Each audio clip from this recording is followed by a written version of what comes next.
Sejak Januari hingga Oktober 2025, Polri mengklaim telah mengungkap 38.000 kasus narkoba. Hasilnya, pemirsa, ada 51.000 tersangka yang telah ditahan. 38.934 kasus peredaran gelap narkotika dalam kurun waktu Januari hingga Oktober 2025. Tugas lapas kelas 2A Sragen, Jawa Tengah berhasil menggagalkan penyelundupan narkoba jenis sabu oleh Burjo, Jawa Tengah, Cahyono Adi Satrianto yang ditangkap oleh BNN karena keterlibatan dalam jaringan narkotika di dalam lapas. Sementara itu, polisi berhasil menggagalkan peredaran narkoba di lapas Banjoy. Terhadap mereka yang melakukan pengkhianatan ini kita harus hukum seberat-beratnya. Sepakat itu. Indonesia is currently facing a serious threat in both the legal and social sectors, namely the high rate of drug-related cases. Data shows that around 3.3 million people in Indonesia are involved in drug abuse. In addition, tens of thousands of people are implicated in drug cases each year, indicating that drug trafficking in Indonesia remains very high and continues to grow. Drug trafficking in Indonesia involves organized networks ranging from producers and distributors to users with increasingly sophisticated methods. The problem does not only occur outside, but also within correctional institutions or prisons. Currently, the prisons populations in Indonesia exceeds 270,000 people, and around 45% of them are incarcerated for drug-related offenses. In some regions, these figures even reaches more than 50 to 60%. This high number has led to overcrowding, weak supervision, and ineffective rehabilitation programs. As a result, drug trafficking continues to occur even inside prisons. One example is Freddy Budiman, who continued to control a major drug network from behind bars. Ironically, most drug-related inmates are users rather than dealers, making them vulnerable to being drawn into larger criminal networks and increasing the risk of recidivism. This phenomenon shows that punishment-oriented approach alone is not fully effective and needs to balance with rehabilitations and stronger supervisions. Sragen, Jawa Tengah. Saat dilakukan penggeledahan, petugas menemukan 5 klip sabu yang disimpan di dalam pakaian dalam. Dari hasil pemeriksaan, sabu dengan berat kecil 1,59 gram itu rencananya akan diserahkan kepada seorang narapidana yang merupakan pacar pelaku. Setelah diinterogasi, pelaku berinisial mengatakan mendapatkan barang haram tersebut dari seorang pria di wilayah Sukoharjo. Kaur Binopsnal, Satres Narkoba Polres Sragen, Indah Setia Permana mengatakan bahwa penyelundupan ini approach so that drug trafficking can be effectively reduced both outside and inside prison. Hello everyone, please let me introduce myself. My name is Puspita. My stomach number is 4975 and I'm a 4th grade cadet major in correctional technique. And today I would like to present an organizational diagnosis based on a real case. And the case is the attempted of drug smuggling in Sragen correctional institutions. First, problem identifications. This incident occurred in Sragen prison for the 3rd of October 2025, which is part of the correctional system responsible for inmate rehabilitation and security. In this case, officers successfully prevented a visitor from smuggling methamphetamine in the prison. However, despite the successes of stopping the attempt, this case reveals a deeper issue. The main problem is the existence of weakness in the security and supervision system, which still allows smuggling attempts to through. This indicates several concerns, such as weak visitors control, potential insider involvement, and serious threats to prison security and rehabilitation process. As supporting evidence, drugs were found hidden by visitors, and the attempt happened during the visitation process. Moreover, similar cases frequently occur in many prisons, which suggests a systemic issue.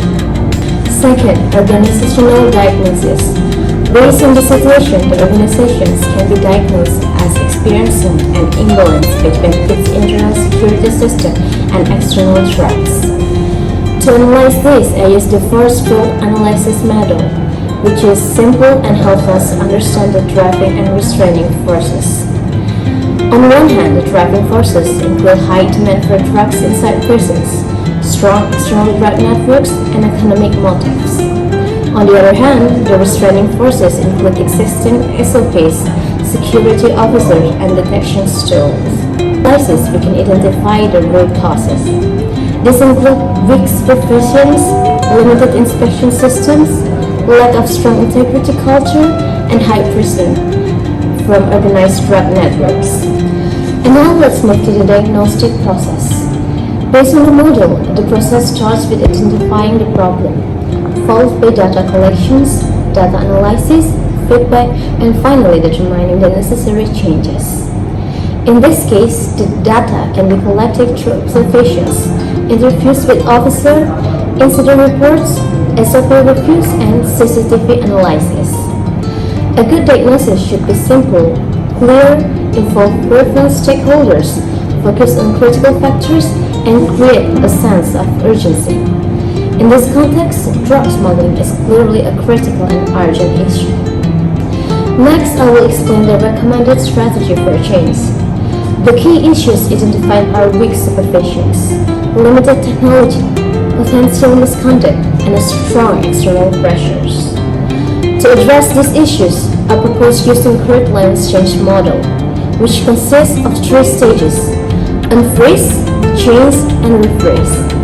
First is the unfreeze stage. The organization needs to build awareness by evaluating past cases and emphasizing the dangers of drug smuggling. And second, in the change of states, several actions can be implemented, such as strengthening SOPs, improving detections, technology, rotating staff, providing integrity training, and enhancing correctional intelligence. And finally, the refreeze stage. The organizations must stabilize these changes by standardizing procedures, conducting regular monitoring, and applying reward and punishment systems. The expected result include a reduced smuggling cases, improved staff integrity, stronger security system, and safer prison environment. In conclusion, this case shows that even though the smuggling attempt was prevented, there are still weaknesses in the system that must be addressed. Through organizational diagnosis, we identified the problem is caused by both internal and external factors. The recommended strategy using current lens model is practical and feasible, especially for public sectors organizations like correctional institutions. And to conclude, the key recommendations are strengthening supervision systems, improving staff integrity, optimizing intelligence functions, and conducting continuous evaluations. Indah. Attention everyone, we have recently faced a drug smuggling attempt at correctional institution of Sragen. Although the attempt was successfully prevented by our officer, this incident must serve as a serious warning for all of us. And what does that mean? It means that there are still gaps in our security and supervision system.